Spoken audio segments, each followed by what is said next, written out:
Hello everyone, it's episode 77 of the Channel Damage Podcast. What's up, guys? How's it going? It's going. Quick roll call, I'm Nick. I'm Will. And I'm Shane. Yeah. Will has a title. I'm alive. Yeah. Will's like under Will, it's I'm Will and back from oozing. The brink. Brink. For those who didn't know, because I didn't make it too publicly known, and I'll probably post something about it on Facebook later today. I was in the hospital for a little more than a week, about a week or so. Almost a week. With a skin infection.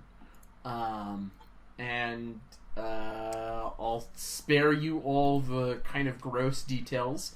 Not the most fun thing to do with your time. Definitely the stuff that they gave me has improved it drastically. So I'm now just kind of on oral antibiotics. So I'm home, which is feels so good to be home. Oh man, I have some stories to tell about some of the other patients around me, guys, and I will save them for you off the podcast, because damn, some people. Yeah. What you should have done? You should have started that off with, I was in the hospital because I contracted a desperate case of amnesia. That's what I thought you were going to say. No, fuck you, no. Oh, but Calculon taught me that was the only disease that mattered. No. I was going to say, I thought you were going to be an anime character for a second. Oh, yeah. I gained superpowers throughout all of it, too. Yeah. You know, the power to tolerate people, the ability to cope with really odd wake-up times, a ability to reserve myself from scratching my leg when it has a major itch. Oh, man, I know that feeling. And a thankfulness that the hospital I was at, the food wasn't bad. That's nice. Yeah, isn't that the joke with hospitals, or is that airline? Airlines. I think it's airlines.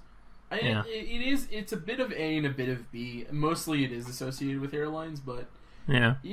There's some places where hospital food's real bad.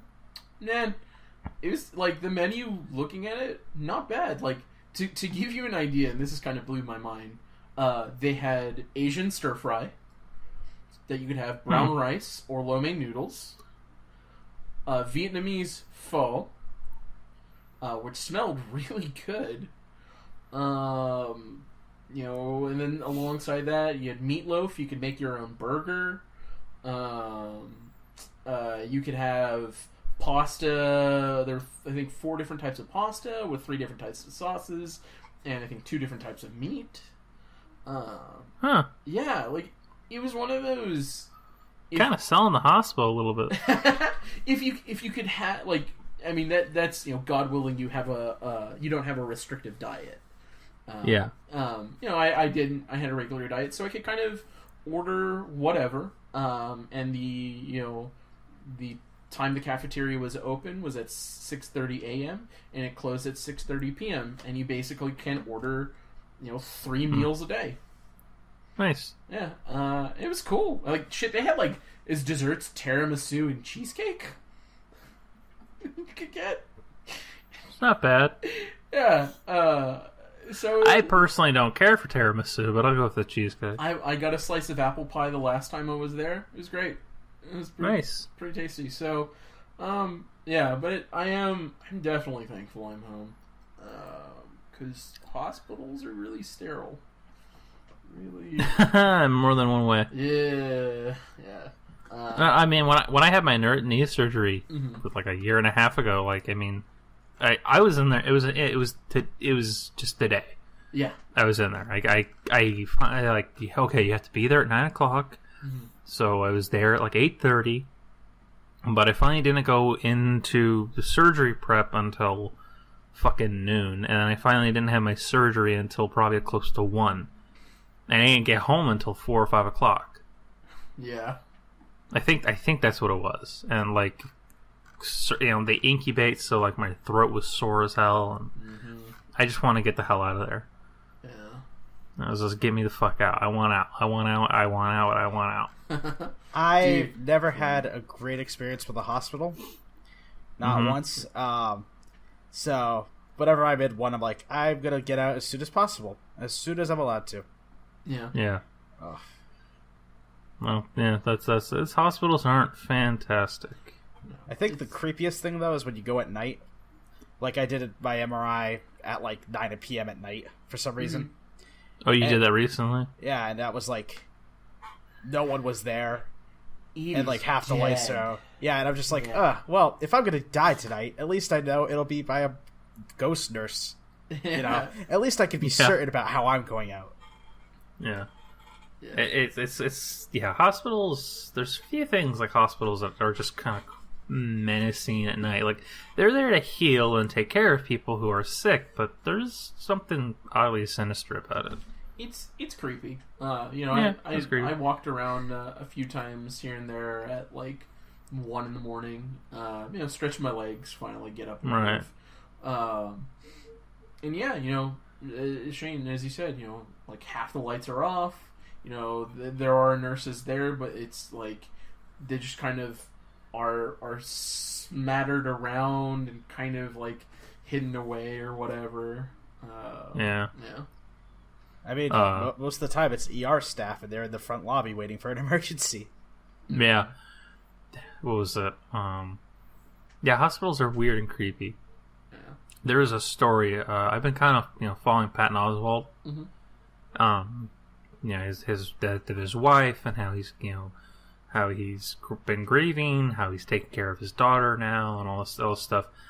But like, because YouTube's weird with their algorithm. Oh, you like Patton Oswalt? Here's the thing where he was on Conan O'Brien again. You watch this other one, so here's this one. And I'm like, oh right, okay, right. So I'll watch this one. And then I'm watching the middle of it, and he's mentioning what his wife says. And I'm like, wait, how old is this video? Oh, it's 4 years. Okay. But he mentioned this story. He's at this party, and they said that a clown's coming. It's gonna, and they're at this park and stuff. And he turns and he like looks at this area where all these trees are, and he doesn't see anything. And then he looks back at there, and all of a sudden there's a clown. And he says, like, there's nothing creepier or more off-putting than just 1 second nothing, the next second clown.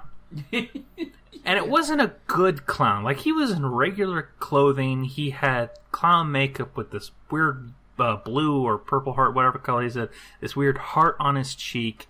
He was like the hipster of clowns. And, like, he just...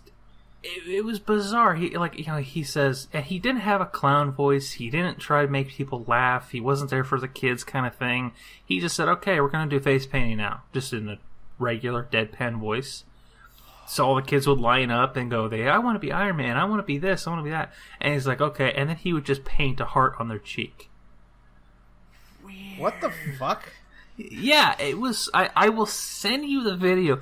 It's kicked that clown's ass. I know, it's such a weird fucking video. So he decides to start making balloon stuff, with like the long balloons. Yeah. But instead, he's like, everyone's getting a sword. They would request animals, but he just made swords for everyone. And everyone get red swords, blue swords, yellow swords. His daughter, Patton Oswalt's daughter, was adamant though. She's like, I want a flower. Yeah. I want a flower. So instead, the guy pulls out a silver or metallic balloon, which again, perfect for a sword. He mentions this in the interview, and just does something. It doesn't look like a fucking flower. Like they showed a picture of it. It's like the most bizarre thing I've ever heard. And it's like everyone's talking about like, oh, people are afraid of clowns. Like when they're like that, I can get why people are afraid of clowns. Yeah. Well, so it's funny you mentioned that because we talked about it last week. Yeah. Hot topic for this week is still it. Ironically, we were on the top of the curve about the subject because literally everything I saw after that was the one thing they didn't include in the It movie, and I was like, oh yeah, why? Whatever, fuck you guys. Okay, But, you know, there's a lot of interviews with the actor who plays Pennywise, right? Mm-hmm. Yeah, I've seen him. I'm 4 years older than him, which is like, that's why I looked it up. But it's interesting because there's all these things now popping up about, you know, It, clowns, and like some guy went to the It premiere in a clown suit and all this shit. Okay. And of course we're getting close to October, which means we're going to start seeing clowns just standing in forests. Yeah. So, like, and the thing that's funny to me is because some people are legitimately freaked out by clowns, right? Yeah. And that's fine. I get it. Yeah. I mean, I've never been afraid of clowns, and I think that has something to do with the fact that I wanted to be one for a career. Fair enough. Yeah. So it's just weird because I see all these, you're seeing all this stuff now, and I'm like, I feel bad for kids who are going to see It commercials, right? Mm-hmm. And they're going to be traumatized by clowns because, you know, that guy's fucking version of Pennywise is terrifying. It is. I mean, granted, some people are saying the movie isn't really that scary. I'm not sure if it's true or not. Like, what they showed in the trailer, there were some pretty good scenes. Like, guy does his... And, you know, at the same time, I'm like, I actually like clowns. I feel bad if kids don't like clowns because, you know, clowns are actually fucking hilarious. Right. Like, the whole design's supposed to be funny. But granted... Yeah, it's supposed to be funny. It's weird because I feel like if it didn't exist, we wouldn't be as terrified of clowns, in my opinion. Because... I don't know about that. I mean, because a lot of people, when you think of clowns, though, a lot of times you think back to Tim Curry's It, right? And there was some... Yeah. And that was... Yeah, he maybe. was pretty good. He was pretty good at being disturbing about that, and he looked like a more generic clown. It has a strong contributing factor to the fact, but honestly, I think there are more times people who dress up as clowns just don't look right. It's off-putting. You know, no one has face that white. No one has a big red nose. No one has feet that large. No one has his hair like that weird color. And as a child, something looming over you like that, you either do one of two things. You either laugh at it, or you run for the fucking hills and cry. Yeah. But it's like, okay, a clown in a circus, that's a great setting. A clown at a party entertaining a bunch of kids being funny, that's an awesome setting. A clown walking down the sidewalk at, say, 9 at night, unsettling. Get the hell away from me. You know, that's... I mean, if it's not Halloween, you're definitely like, what's up with that guy? Even then, if it's alone, a clown that's alone, and it's at night, even Halloween or not, kind of disturbing. Kind of fucked up. We had that whole thing in, was it during Halloween, where people were just dressed up as clowns. Yeah. Fucking terrorizing people. Fuck. Yeah, that I mean, those guys being assholes, though, the ones who would, like... It's one thing when it was like, oh, it was like a challenge to create scary clown pics on Instagram, and I was like, that's pretty cool, right? Because these guys are trying to do it. And then there were just people coming out of the woodwork who were literally just trying to scare the living hell out of people.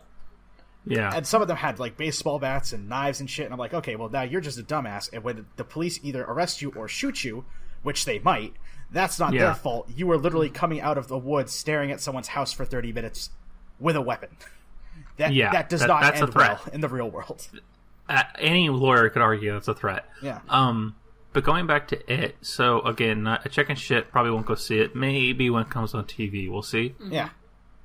But I did see some clips in certain ways. I saw some clips. Okay. So I saw the full Georgie scene. Okay. I don't know if you guys have. No, I have not.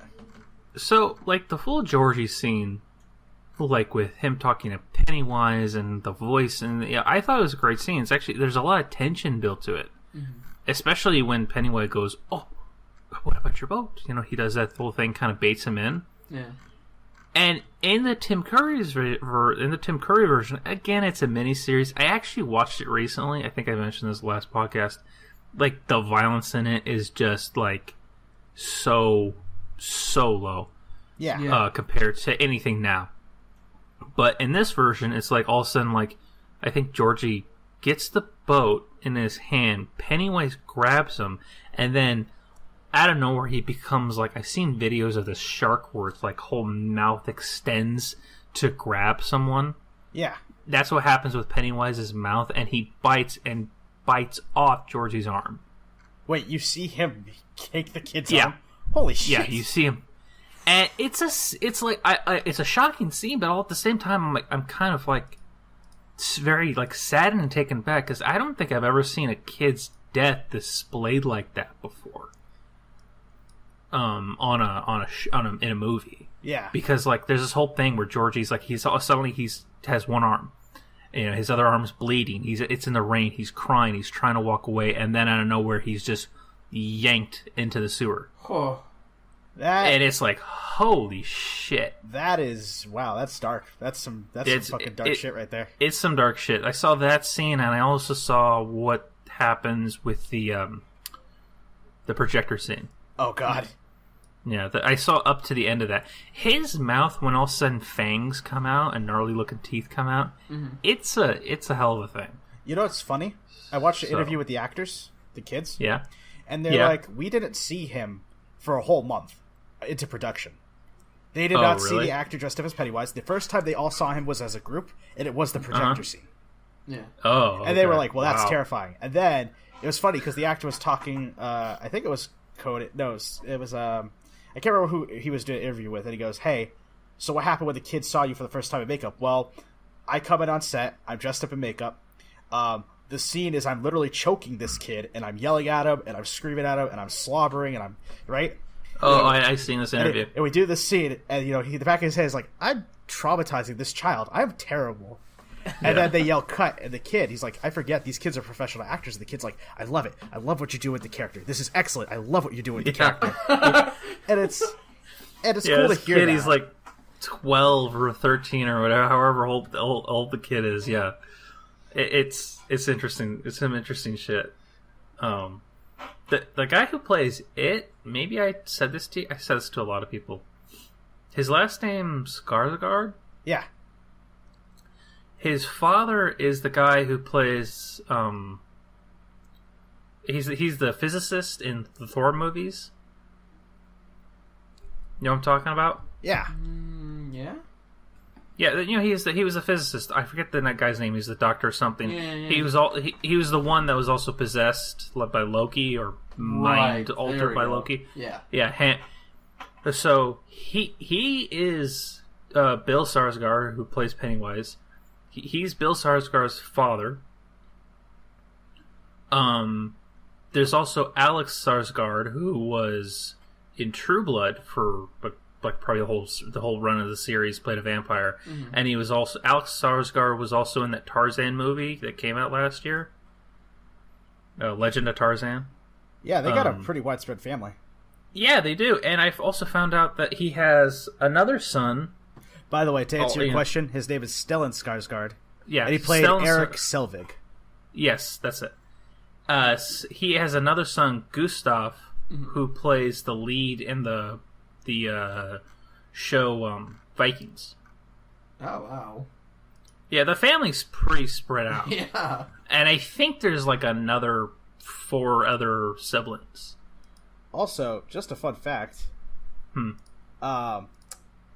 Stellan was in Good Will Hunting. Yeah, he played the mathematician. Yeah, holy shit, I forgot about that. Yeah. Good for this guy. He's got his dad's fucking got like a great record under his belt. Yeah, all of them have great records. And what was kind of funny, which was there's a picture of Bill Skarsgård at the premiere of It, and then I think he captured it as like, what do you do when you have your brother the vampire on one side and your brother the Viking on the other side, and you're just an evil clown stuck in the middle? That's pretty good. I'm like, props. Nice. So I kind of like it when there's like a family in Hollywood that's they're actors or an acting family that aren't douches. Yeah. You know? I mean, you know, this is kind of mirroring like when the Baldwins were a big popular name. Yeah, but again, not douches. Yeah. I mean, Alec Baldwin's pretty sweet. He's still a douche. I think a little less, but I get what you're saying. Man, I'm looking at it just now, just shit. Oh yeah, I forgot. He was also Bootstrap Bill. Who was? Their dad. Oh, Stellan Skarsgård? Yeah, oh, Stellan Skarsgård. right. He's Bootstrap Bill. Oh shit! That's one of my favorite characters. Pirates. Yeah, he's in Pirates. I forgot. I completely forgot about that. Dude, yeah, he pops up. It's funny though because he was talking about how his dad would take them to films, like when he was shooting. He'd be like, "Yeah, my dad would break even because he'd move the whole family to wherever he was filming because he wanted us there." Yeah, and that's like, wow, that's a lot because he's like he needed to be a parent. Mm-hmm. Yeah, I mean that's the thing with acting. It's just it's like being deployed almost. Yeah, it really is. You know, and like I think I was watching a documentary. It was about the captains of Star Trek, and so I was God damn it, first Star Trek captain, the actor William Shatner. Yeah. I'm so bad with names today. It was William Shatner going around to actors who have played captains in Star Trek series. And he was talking to Kate Mulgrew, who played Captain Janeway in Voyager. Okay. And he also, like, fuck, what's his name? Who was in Enterprise. The guy who played the captain in that. He's also in Quantum Leap. You know who I'm talking about. But he was talking to Kate Mulgrew and to that guy, and they both had the problem, which was like, you know, I come home after I do a season or whatever. I'm away from home, so when I come home, it's like there's a huge disconnect. Mm-hmm. And what Mulgrew mentioned that was more interesting, I thought, which was she's the mom still. So it's like, you know, the dad, half the time the mentality with the dad is, I don't know, go ask your mother or go bug your mother. And he just wants to sleep, whereas Mulgrew didn't have that option when she came back from set. Yeah. She still had to be a mom. Yeah. And yeah, it can be kind of grueling. By the way, his name is Scott Bakula. Scott Bakula. Bakula, sorry. I don't know how to pronounce his last name. Bakula. It's Bakula. Scott Bakula, thank you. Yeah. Yeah, Scott Bakula, like he had that problem. So. Yeah, it's also the reason why I think divorce rates are so high in Hollywood. Yeah, I believe it. Mm-hmm. I mean, it's not just because it's like, oh well, they got married and they divorced and that's Hollywood. Like, no, it's the fact that one of them was gone for 3 to 6 months, and when they came back, they were just done. They were just drained, and they couldn't do anything with them, and that takes a toll on a marriage. Yeah, it really does. And it takes a toll on any relationship. Mm-hmm. So, yeah, it's interesting to say the least. So we all saw something kind of interesting. And I kind of want to talk about that. Mm. Yeah, the Hellboy. Yeah, because they revealed what Hellboy's gonna look like in the new movie. Mm-hmm. Fucking, it's like Ron Perlman never left. Because it still looks like the character. You can obviously tell the actor is different. It does. Yeah, it doesn't. It doesn't. Yeah. It's very weird. I think I said to Will, it's like Conan meets Hellboy. Yeah. Sure. You know, it's because Hellboy is pretty beefy. Reddit had a comparison between the original Hellboy and this one, and it's like, yeah, there's like a huge, 2000 or whatever, 2003, I don't know, I forget where the original Hellboy came out. Mm. There's like a total of like, it looks like 50-pound difference. Jeez. In muscle. I mean, that may have been, like, it's slightly avoidable. Like, the problem is, also it's 2004, I think. Yeah. Okay. I mean, ultimately though, I like the way it looks, the makeup and the design. Like, it wasn't anything radical. They're obviously, you know, they're like, well, he can only look one way, really, unless they try to make him look more like the comic book. But which is hard. That's like with the go-hoos. Yeah. Yeah. But that and the longer arms, like the proportions are a little bit different. Yeah, I don't think an actor could do that. It's all top weight. Yeah, it is. There's no way they can do it. But what I do like is that they talked about not just like the look. Okay, the look's very similar, right? But they were talking about the motivation of the character and how it's different. And the way they're talking about this Hellboy is it's going to be like he has to always prove himself. Is what kind of motivates him. Like he is the biggest and the baddest, and he feels like he has to be the big bad. I see. So it's a reboot of the series, if I'm not mistaken. Yeah. I think that the biggest problem that they're gonna have is just how iconic Perlman's voice is to Hellboy. Yeah. I think that is going to be the challenge that they'll have to fight. It's that, and it's also the attitude that Perlman brought. Is Del Toro still working on the? I know. I don't think he's working on. If he was working on it, it'd be Hellboy 3. Yeah, and it's also going to be a big change as well. Well, yeah, and I recently just watched Hellboy 2, and it's like that just literally leaves a question mark. It's like, great, we're never going to have this answered. Right. True, but because she's pregnant at the end. So. A reboot isn't necessarily bad, in my opinion. It's not. It's not. But the thing is, it's hard because of the fact that there's no necessarily right or wrong way to do Hellboy currently because there's only been one rendition, and the thing is, ultimately, it was just Ron Perlman was really good at the role. It just felt good. I think everyone in there was good. Yeah, I mean, I'm just talking about the character Hellboy for the moment. Yeah. But that said, I still think, you're right. His voice definitely felt like the Hellboy voice, what we thought he would sound like. But I'm not going to count anything against the current actor. I can't remember his name currently. David Harbour. Okay. David Harbour. He, if you guys, he was this is the thing I have about it a little bit. Yeah. Is he was the sheriff, or he is the sheriff in Stranger Things. Mm-hmm. And the thing about that, when I saw it, when I realized it was him, when I read it up, I'm like, oh, he's playing. Okay, I know for a fact he's not that jacked, because in Stranger Things, he's got a pudgy gut. He's drinking all the time in that show. He's not he's average. He's an average kind of dude. Yeah. Even if he got working six days a week for 4 hours a day or some shit, there's no way he'd look like that. But at the same time, he's just got an average voice, in my opinion.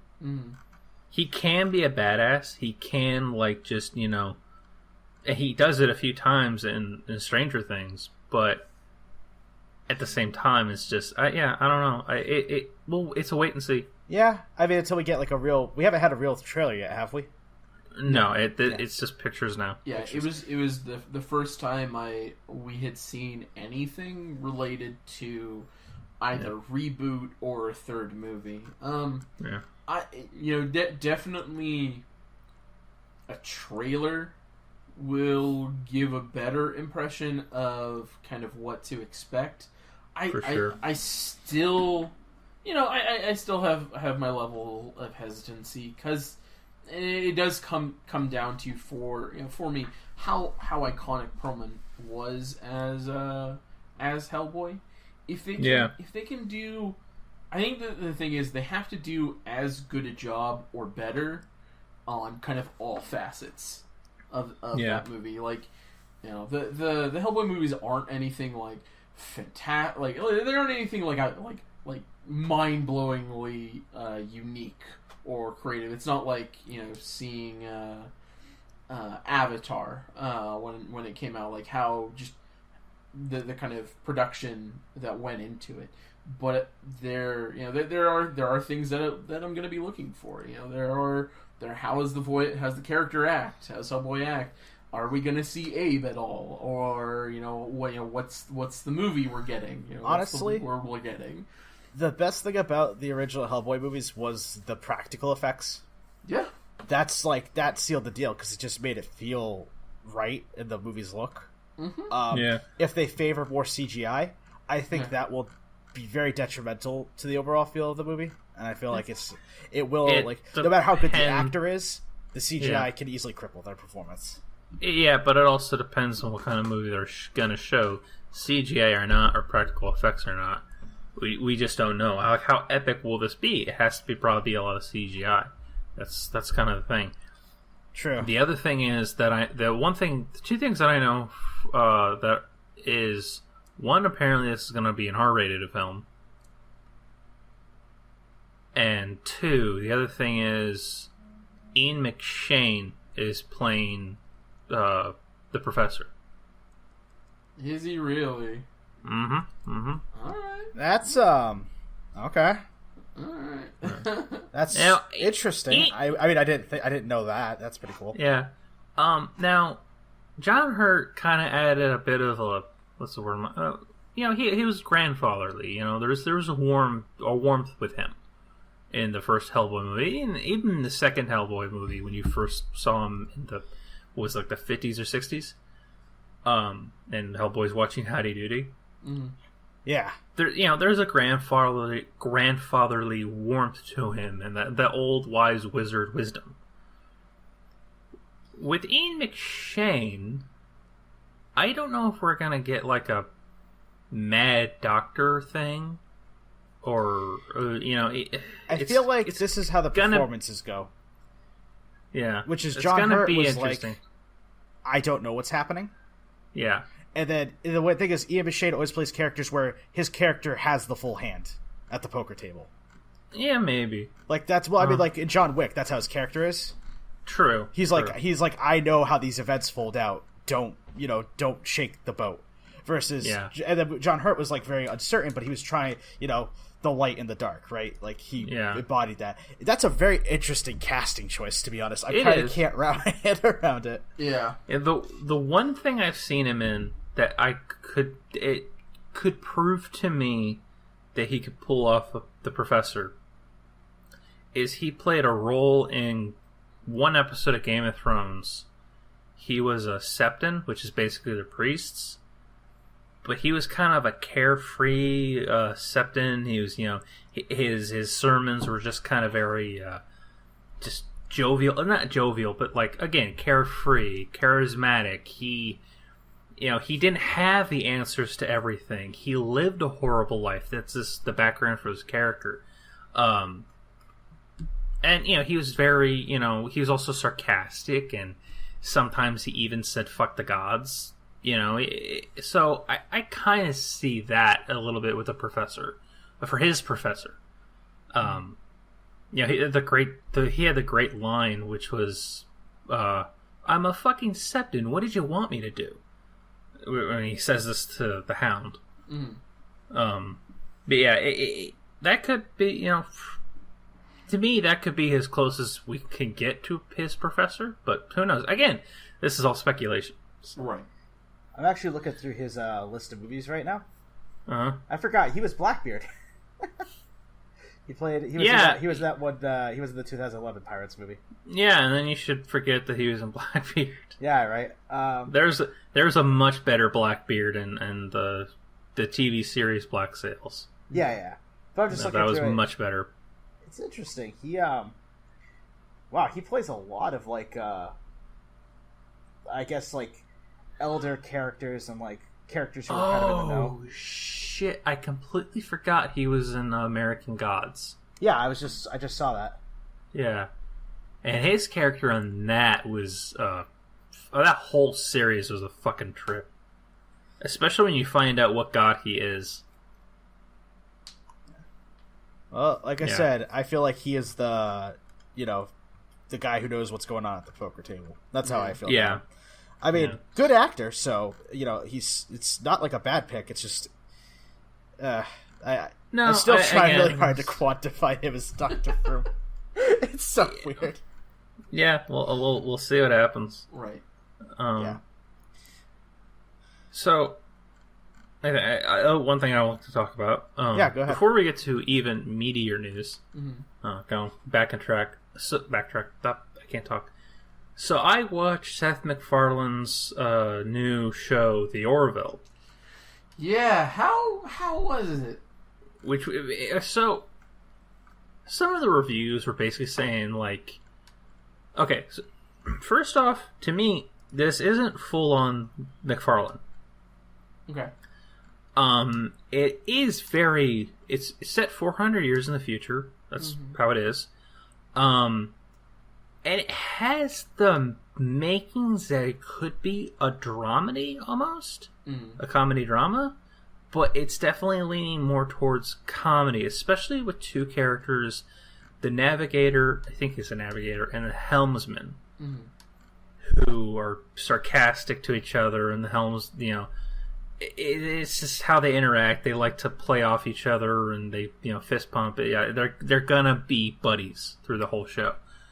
But it definitely, I think the show establishes a great world with all these different aliens, and unlike Star Trek, I think it really says these are aliens.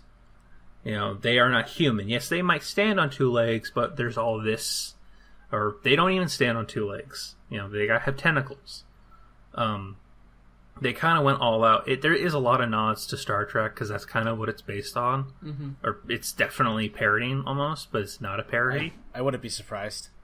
It's not really a parody. I mean, there's jokes. Some jokes definitely fall flat, but there's like a huge potential for it to succeed and be even better. Like the first episode, it had like a huge firefight, which I wasn't expecting at all. Yeah, it had a firefight and a space battle at the same time. Damn. And the best premise was, so the whole plot is, McFarlane's character Ed comes home, and he's like unloading his bag, and then he hears a giggle, and he's like, "What's that?" And he opens the door of the bedroom, and his wife is in bed with so I forget the alien race's name, but she's having an affair, and he goes no, and he kind of runs out. Yeah. So when you finally meet up with him again, it's been a year. He's been through the divorce with her, and his record's kind of gone in the tank. The only reason he got the Orville is because the Union, the Planetary Union, that's what their federation is called, essentially, needs bodies. Okay. So he's only given the Orville, which is an exploratory ship. It's not a cruiser. It's just a scientific explorer. It doesn't have heavy weapons. It's a small ship. Yeah. And that's the only reason he's given it. It's just like, this is your one chance. That's all you're going to get. And we need a captain, and you're it. Kind of unfortunately, you're it. Yeah. So go for it. And then some more dramas happened with his ex becoming his new first officer. God. Yeah, so there's some tension with a train wreck of a moment. It is. There's some funny moments. One of the characters is definitely kind of a Klingon spoof, but he's not so hard for battle. He's just very strict and orderly, and apparently he's a one-sex species. All his species are male, or defined as male, I guess. So there's things like that. There's a robot in the show that comes from a planet, and they think all organic life is inferior. He basically says, "I thought your species is racist." And he's like, "Yes, well, we believe that we're better than you." It's like, oh, okay. So some things are funny, some things are interesting. It can definitely, if it took itself a bit more seriously, it could almost echo Firefly, especially with the humor and the back talking to each other. Yeah. So I'm looking forward to it, and it's also, again, Shane, you'll like this. Actually, they'll both like this. There is CGI, but there's also practical effects. Orville, the ship, is a model. I think it's cool. 4 foot. That's nice. I think it's a 4 foot model. Wow. McFarlane posted it on his Instagram. Nice. So is he a producer or a director? Like, I know he's the main actor in it. He's the main actor. This is his. It's his. He's probably got an EP, an executive producer credit. Jon Favreau directed this pilot. That much I know. Okay, I might check out the pilot then, because the thing is, I like Seth MacFarlane as kind of a writer. I'm a big believer that early Family Guy was pretty solid. Yeah. Before it kind of like pushed itself. I like Seth MacFarlane some of his stand up is pretty good. So, but like him as an actor, he hasn't had too many great hits. But I'll give this a try. Give it a shot. I watched the pilot yesterday. I recorded it. So, and after watching it, I'm like, okay, this is pretty good. Gonna record all of it now to see how long it lasts.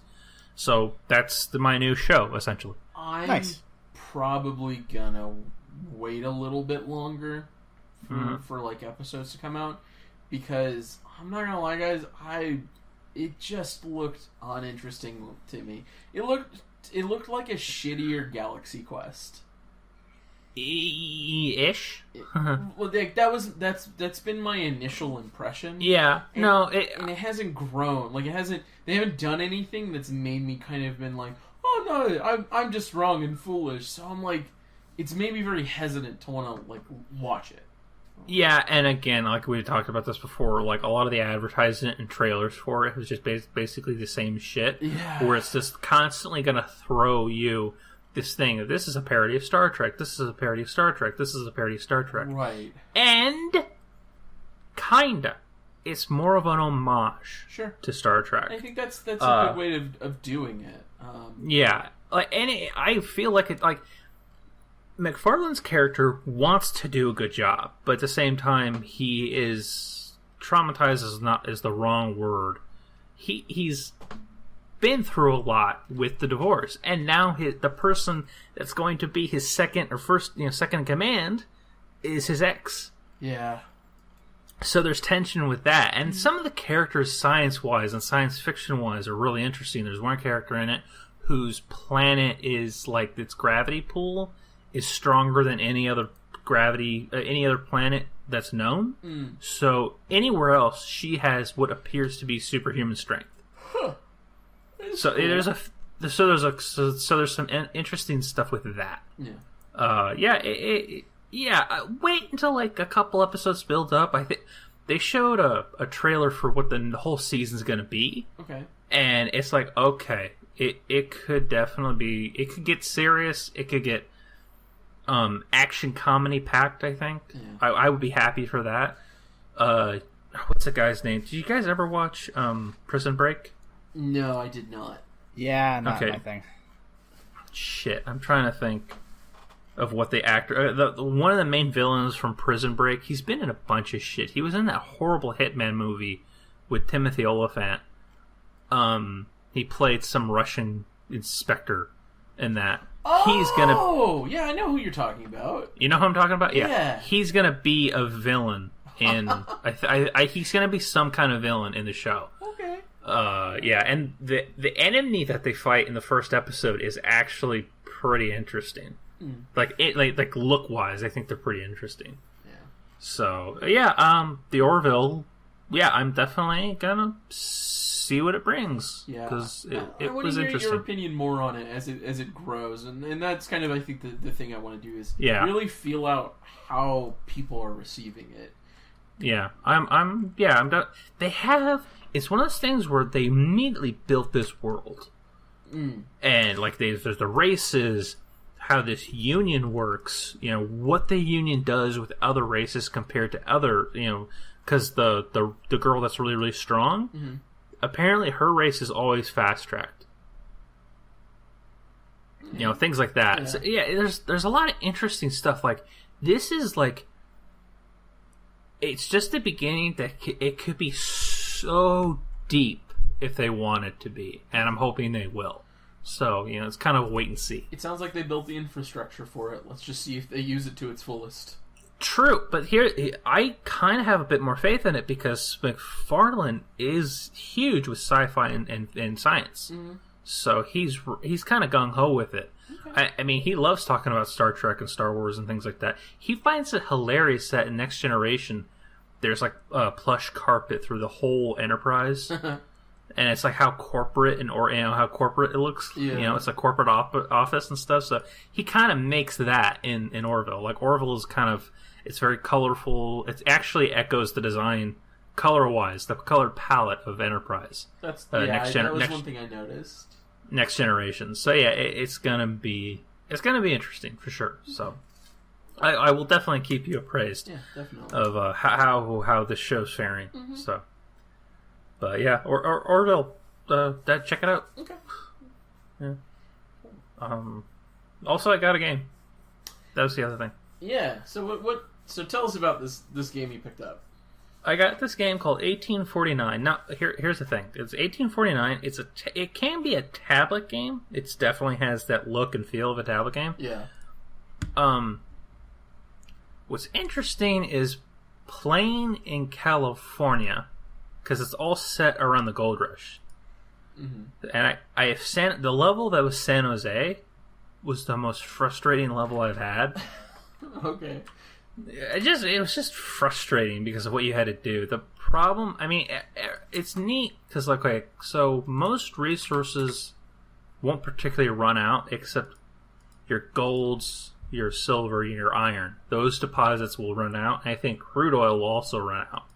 Mm-hmm. But you can build an orchard, you can build a vineyard, a wheat farm, and those won't run out. They'll just keep going until an earthquake happens or something catches fire. Yeah. The problem I have with it is, so you build a house lot, which is basically 4 stakes and then a rope around it to make this square, and you attract citizens. So it's a resident comes, and all of a sudden that plot of land that you put down suddenly becomes kind of a shack. And then depending on what resources you have, and the resources are ubiquitous, it's lumber, it's hides, it's booze, food, and these are all things that residents need. But the houses self-upgrade. Okay. So as they get more and more big, and then they become more than just a house, they become a townhouse, they become a mansion. Mm-hmm. It's like there's nothing you can do that can please the residents. They always want something, right? And like some of the levels I've been playing require high population, so it's like I'm like 10 away from my goal, and next thing I lose like 30 people. Jesus. Because I suddenly don't have shoes. I don't have a cobbler, so no one wants to stay in my fucking town. God. It's that kind of mechanic that is like super frustrating. Yeah. It's also like super frustrating because it's like, all right, cool, I'm up like 500 gold, and then boom, I'm down 100. Like, because residents pay you rent, mm-hmm. but then all your resources, the wheat farm, the vineyards, the winery, the distillery, the cannery, all of that mm-hmm. costs money to operate. So you have to pay them and also get rent. So it's a balance. Then there's trade routes. You can sell, because like the best thing is if you have just like a ton of a resource like lumber, you can just sell that off to other sides, mm-hmm. to other places, and you'll get a ton of money. I'm constantly selling gold because that's worth the most, and silver. Mm-hmm. But it's a fun little city building game. It costs like $5. Yeah. Because I also got the Nevada expansion. Oh, okay. I was wondering if you... Because I just looked it up. Yeah, I was wondering if you picked that up. Yeah, I mean, it was $5. I'll get the DLC for sure. Why the hell not? But it's... I'm having fun with it. I wish there was a bit more things I could customize. I wish I could upgrade the house. Right. But I've been craving kind of a city building game, so I got that one. It's fun. I recommend it. Maybe. You recommend it, but be prepared. Be prepared to just be kind of frustrated because like I have like 8 hours in the game, and that's mostly like, okay, I did all of that. All right, so I just gotta wait to have 200 people show up. Right. Why did 30 just leave? Ugh. Fuck. It's a lot of that. So and the great thing is there's 3 buttons down on your HUD, mm-hmm. and it's pause, play, which is regular speed, and fast forward. Okay. And fast forward is okay. How much rent can I get right now? Cool. How many citizens I get? All right, cool. And then sometimes it's just a cheat where you just plant like 15 different housing plots, wait until a bunch of new residents come in, and boom, you reach your goal of 200 people. And you're like, on to the next city. Okay, fine. Fuck this shit. I've had easier maps and I've had harder maps. It all depends on the resources you can get be available to you. Yeah. If lumber is not available to you, like if you can't build a logging camp, you're kind of getting fucked. I can imagine that's like one of the most important resources to have. If you can't build it, you have to import it. You have to trade for it. God. And if you don't have a resource that you can just constantly trade, like lumber or hide or whatever, you won't go far for a while. Gotcha. So it's weird, and I hate that you have two advisors that you can click on to see. You have your population community advisor, and you have your financial advisor. And your financial advisor will show you a graph of how you're doing and a deficit you have or a bonus that you made, whatever. Your community advisor will constantly say that your citizens are complaining because they don't have enough resources. They have enough resources. It's just that it's never enough for them. They always want something more. And it's like, fucking calm down. So, yeah. I'm enjoying it in a really frustrating way. Dude, there are games like that where that just is it. You know, Dark Souls... Early me learning to play Dark Souls was a lot of just fucking pissed off, like cursing up a storm, and then once like I finally got my groove, you know, it ebbed away and it came back at certain points. So I feel you, man. I like resource management games. I think you would dig it. It's one of those things where it's like I don't want to play ones where it becomes rudimentary almost. Yeah. So like it sounds interesting. I'll definitely give it a look, but I definitely like games where it's like it's more of a puzzle than anything else. Mm-hmm. I mean, it's cool they give you a fast forward button. Play Factorio, Shane. Oh God, I've seen that shit. It's fun. Man, that might give me a headache. It is fun. I have there's a time of me playing it where I just sat there and automated. Finally, after like 6 or 7 attempts of failing, finally the perfect system. I hadn't realized I'd spent like 4 hours doing it. That is so. Sorry to derail, but Shane, if you've never seen Factorio or never played it, like I've had it best explained as visual programming in a sense. Yeah, I've heard it explained like that too. And I think that's a great description for it, because it does have that feeling. It's definitely not all the aspects of kind of programming, but it's kind of got some core values to it. You're trying to gather resources, and then you're trying to gather resources to create, you know, energy, and then from energy you want to gather new resources, so you need new automation tools, and you need to fabricate new things. So then you need to think about how your resources are moved, and then you need to create different production lines to produce different parts that you need, to then have them be put back into a new production line to create the thing that you've actually been working towards. And you know, you need to make sure that your lines are moving at the right pace. You know, nothing's moving too fast, nothing's moving too slow. I think I see Shane. I can't see Shane at all right now, but I feel like he's shaking his head slowly. I'm kind of more like just looking it up on my phone, to be honest. Yeah. I mean, it looks interesting, but like at the same time, my first thought is always like, well, anyways, you're not getting any new video games until forever, so sure, that's fine. Yeah, but it is interesting because I can kind of see what you're talking about in the programming aspect from the screenshots and like some of the way the game's laid out. Yeah, the biggest aspects of like it being kind of comparable to a puzzle game is, how do I create the most efficient system? And it's trial and error and failure and dismantling and rebuilding.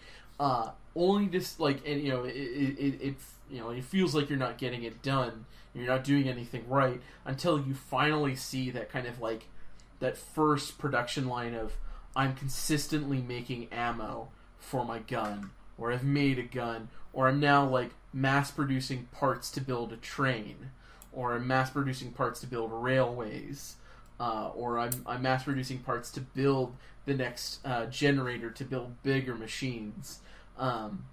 There's just that like point where it just feels good. Or you feel like you've succeeded, and it's a triumph for you.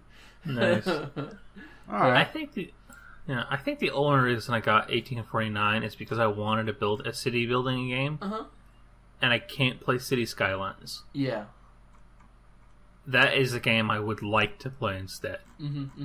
but this kind of suffices for now. Yeah. But yeah, I like this. It feels the need to a certain degree. I like city building games and trying to manage it and fail miserably because I don't know what the fuck I'm doing.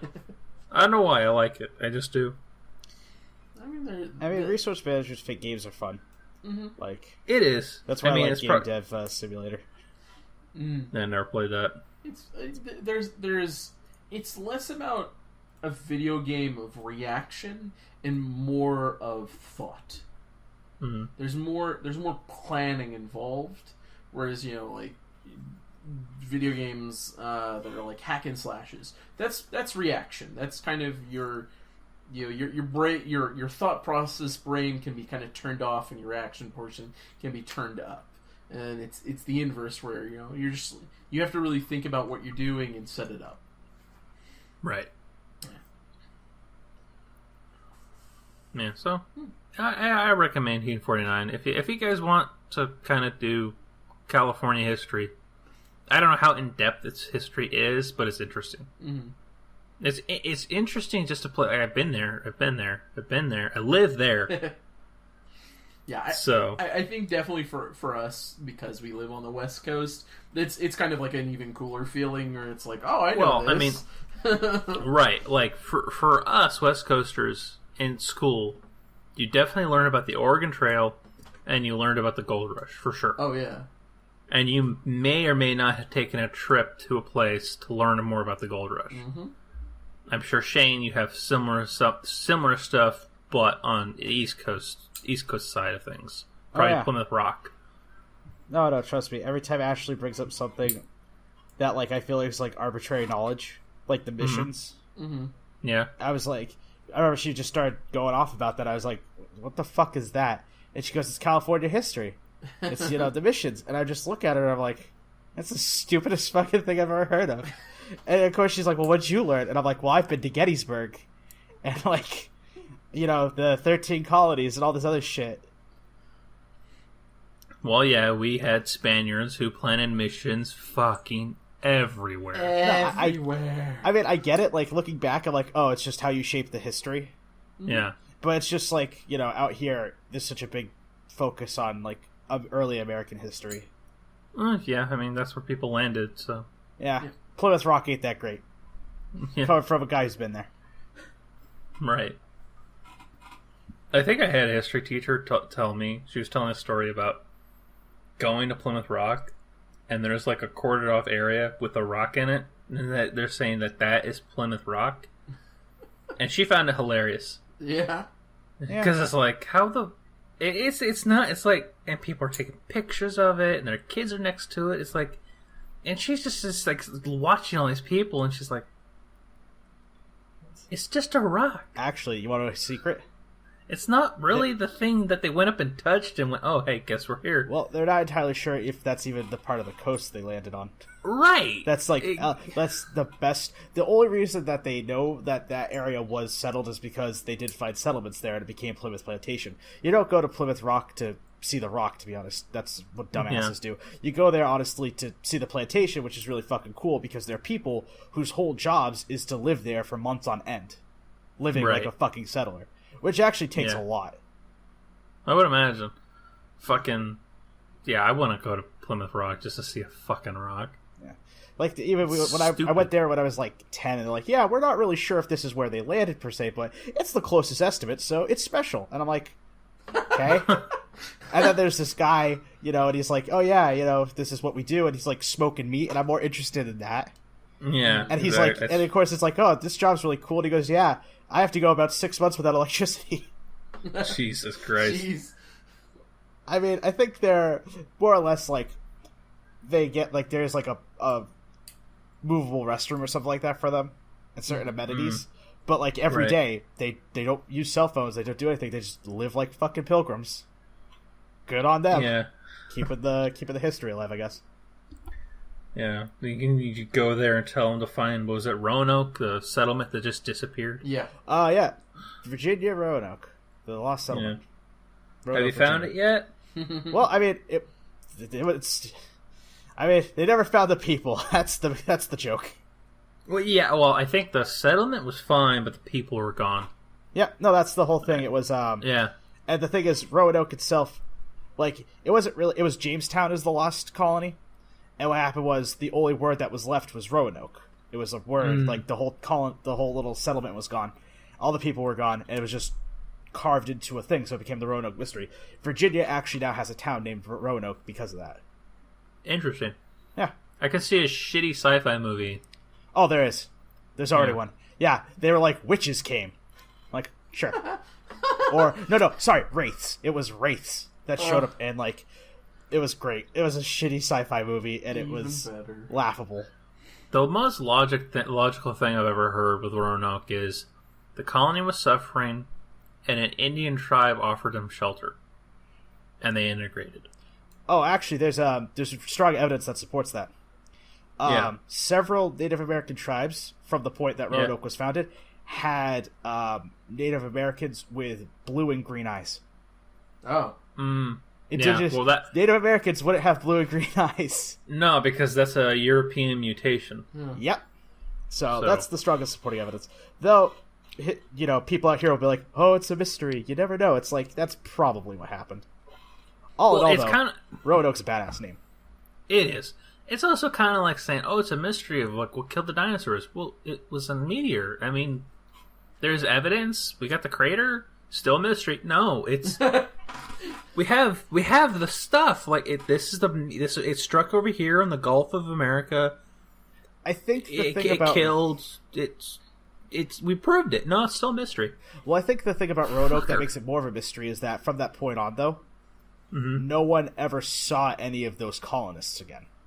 Yeah, that is freaky. Yeah, I mean, that's the thing. It's like, did anyone appear in a town, or did, someone say they saw people, like, white people hanging out with Native Americans? They're like, no, gone, just straight up.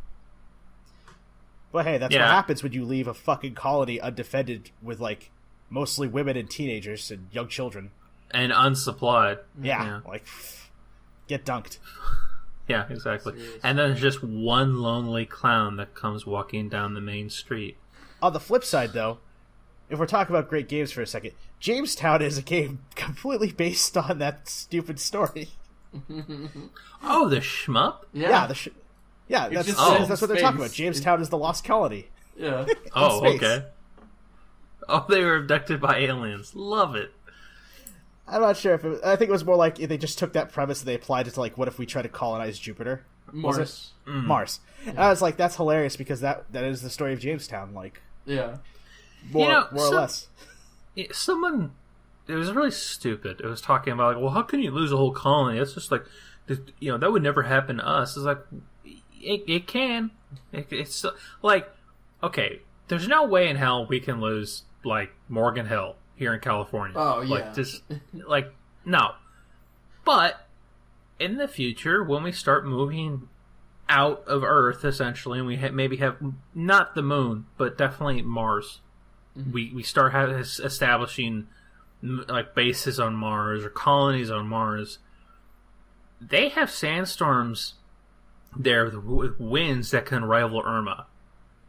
We can easily lose a colony on Mars. It doesn't matter how advanced we were or are. Yeah, like, you just need any way of digitally monitoring something in our day and age to fail, and you will lose track of it. Our satellites go down, complete and total power failure. There are a million things, and you were pointing out, Nick, all the natural ways that it could just, things could get covered up and hidden. It doesn't take much. Yeah. It's the same thing. It's just, a winter can go by and people are just gone. I think everyone's that's what happens something with too. What? The whole thing with Jamestown was, like, it was an early colony. Dude, do you know how many fucking colonies had to up and move because the settlers at the time didn't know how to fucking, like, settle? Yeah. It's a lot. Like, they moved around quite a bit. It's also, they're in land they don't know anything about. They don't know what its weather, its climate's going to be. So, or what the animals are there. It's gonna kick their ass. Yeah. And it does, It takes a while for, European settlers to really, I don't want to say tame, but tame or claim the land on that side of the country, because it fought back. Yeah. In its own way, it fought back. So yeah, I fully know that like it's trying to settle anything new when it's as raw as it can be is gonna be a problem. So. Oh yeah. Yeah, but it is what it is. So moral of that story: read a book, people. Yeah, like seriously. Like here's the thing: I know this stuff because it was taught to me in school, but you could look this up on Google in like 3 minutes. Okay. It's actually, by the way, Jamestown is probably one of my favorite like American mysteries, just because it's so widely debated. Yeah, I mean, there's a ton of shit you can just learn on YouTube. Just learn anything there. That's what it's for. It's a great resource. That's how I learned about the doctor named. His name is literally called Jon Snow, and he was a doctor who led the charge against cholera, which was just decimating Britain. Damn. He figured it out. He figured out where cholera was spreading, because they thought it was airborne, and it wasn't. He knew it wasn't airborne. It didn't make sense for it to be airborne. Even though he was literally told, also, you know nothing, Jon Snow. Interesting. I'm not kidding. He was literally that was literally told to him when he was going through medical school. That's kind of discouraging. Yeah, I think it's hilarious considering Game of Thrones. Yeah. But yeah, so yeah, internet's a great resource to know anything if you want to know about it. By the way, something I wanted to talk about last week, but we didn't get to it. It's just really quick. Yeah. So this is a quick little thing. So the sequel to Life is Strange came out, or the prequel, I should say. Prequel. Yeah. Okay. And so that's really cool, and people are talking about it, and I'm like, oh yeah, maybe I'll go check this out, right? And then I remember, oh, it's episodic. Right. And I don't know what it was. Like, I want to watch people, like, I watched Jacksepticeye play Life is Strange, right? Because it was, at the time, he was like, he had finished it, and we were like, oh, we could start from it. And it's cool to watch it, but except for the part where in between episodes, he's like, yeah, it's been like 3 months since the last one came out, so I kind of can't remember what the fuck happened. Mm-hmm. And that just always drives me. It's like, episodic games, why do this to yourself? Yeah. Like, because I get it, it's a cool concept and all, but man, oh man, it would piss me off to have to wait that long and then forget. And I don't know why people subject themselves to it. I have never subjected myself to anything like that. I think I have never played season 2 of The Walking Dead, but if I were to get into that and I were to get into next season, I would wait until all episodes are out, because you're right. It's stupid to just have that huge gap. Well, like I got The Wolf Among Us on my PS4, right? Uh-huh. I haven't played it yet. I want to play it, especially since number 2 is coming out. But now I realized, fuck, now I have to wait for 2 to fully come out, because I'm not going to do that. I'm not going to sit there and play a part of it and wait.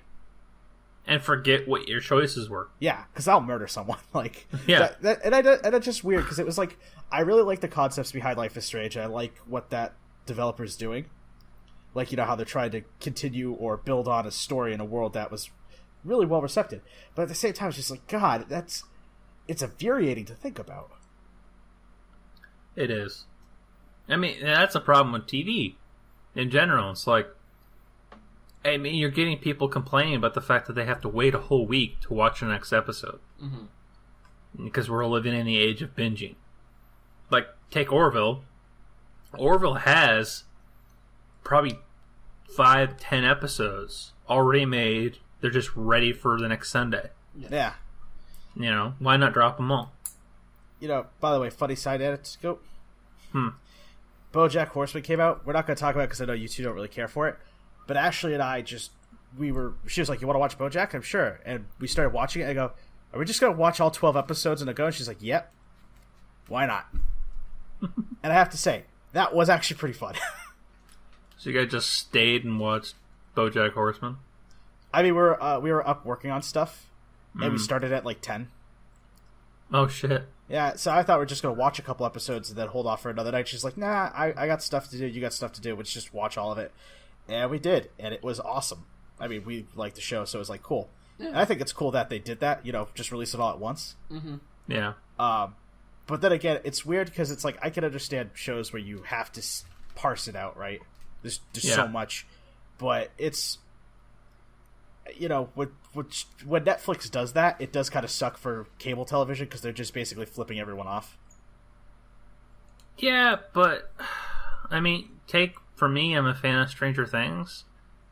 Yeah. I don't think I could wait week to week to watch that show. Because every episode ends in this cliffhanger.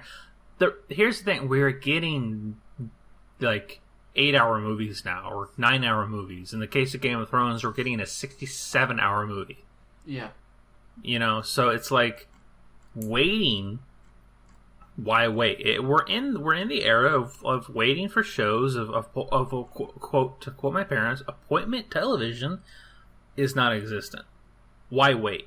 We know the episodes are already made. They're done. They're edited. They're polished.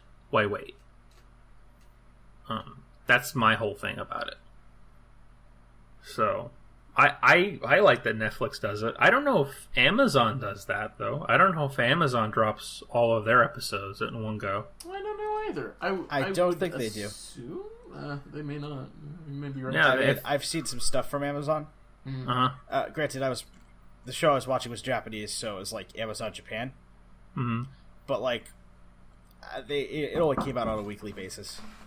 Then again, funny thing about Japanese production for certain shows, they actually produce it like week to week. Yes. Right. Well, yeah, I know South Park is produced week to week. You shitting me? Those fuckers try to do shit in a day. Yeah. Speaking of which, I gotta get caught up because the new episode came out. I haven't. I forget the last episode I've ever seen. I just think it's kind of hilarious of what they're doing with the difficulty in fractured butthole. Yeah. Oh, you mean the skin the skin color? Yeah, the skin color, which is just South Park all over. Mm-hmm. Oh yeah. I mean, and the thing is, apparently, that has nothing to do with combat. That has to do with interactions. Yeah, it says this won't affect combat. It just affects every aspect of your life. Yeah, and apparently, you can also pick your gender. You can be male, female, or cis, or not cis. You can be male, female, or trans. And if you pick trans or something like that, you are immediately harassed by hillbillies when you walk out of the school. Hey people, so it looks like Nick cut out in the last few seconds. Unfortunately, his internet's acting up, which sucks for us. So we're just gonna end it here. Yeah, I think this is a good place to wrap up at this point. Yeah, because I could have gone on about South Park anyways. Yeah, true. Right. So thank you for listening. Please like us on Facebook, follow us on Twitter, subscribe on iTunes. If this is YouTube, like, comment, subscribe. If you're checking it out via our website, give us a comment. Please do, yeah. And of course, if you're on Facebook, please share it. Yeah, please Always do. appreciated. For sure. All right. And with that, later days. Deuces, y'all.